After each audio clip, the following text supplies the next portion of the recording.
write a rant, and if there's one thing I'm good at, it's being angry. So I'm going to share with you the rant that I wrote. And it's called, All Right, I'm a Bitch. All right.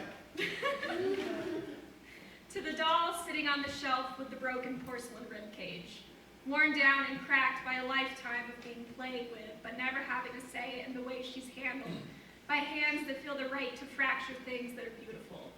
And that's what she is, a doll who is defined by her genetically placed curls and her radiant skin that says she spent hours crouched in front of a mirror so the world doesn't notice the cracks in the porcelain and the inherent pain etched in the face of a doll that sits on a shelf and is treated like irreverent shit by the hands that are supposed to love her and keep the dust off her bones.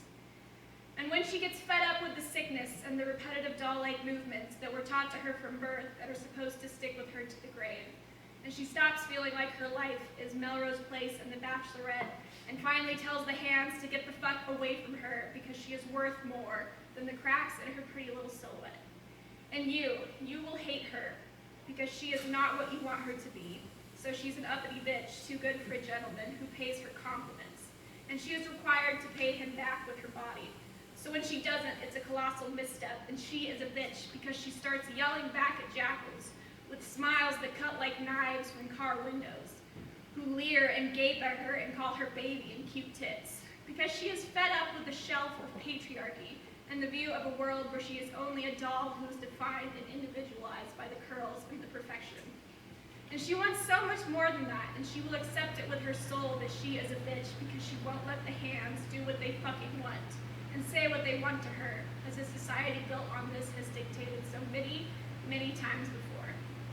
And she feels powerful for the first time in forever because her life is no longer controlled by outside forces.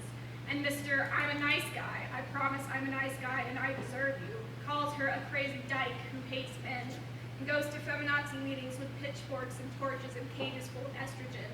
But it doesn't break her like it used to, like when her legs crumpled from the weight of a million hurtful words that piled on. And yes, she is a bitch and she will not let you touch her because she is worth something and she is not a toy.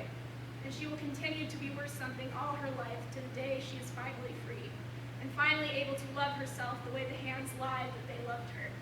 And you will hate her, and she is a bitch, and she will embrace that title because it means calling out the bullshit and leaving the shelf forever.